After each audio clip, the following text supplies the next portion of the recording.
அதிமுக திடீர்னு இன்னைக்கு மதுரையில் ஒரு போஸ்டருங்க, கீழடி நாயகனே அப்படின்னு போட்டு எடப்பாடி படம் போட்டு ஒரு போஸ்டர். கீழடி கண்டுபிடிப்புல அதிர்ச்சியின் உச்சமான கண்டுபிடிப்பு தான். 10 வருஷம் கழிச்சு எங்க இருந்து எந்திரிச்சு வந்தீங்க திடீர்னு? முன்னாள் அமைச்சர் மா பாண்டியராஜன் அவர்கள் இன்னைக்கு பேட்டி.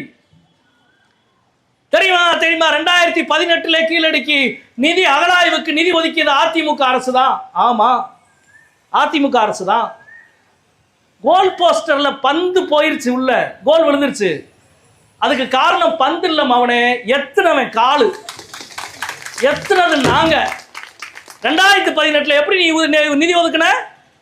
2017 ஆண்டு மே மாதம் 30 கீழடி எங்கள் தாய்மடி என்று சொல்லி சென்னையிலே மாபெரும் போராட்டத்தை நடத்தியவர்கள் தமிழ்நாடு முற்போக்கு எழுத்தாளர் சங்கமும் மார்க்சிஸ்ட் கம்யூனிஸ்ட் கட்சியும். 2017 ஆகஸ்டில் துவங்கி டிசம்பர் வரை தமிழ்நாடு முழுவதும் கீழடியை பேசுபொருளாக்கினோம். பந்தை எத்த வேண்டிய இடத்தில் எத்தினோம், கோல் விழுந்தது. வேறு வழி இல்லாமல் அதிமுக நிதி ஒதுக்கியது.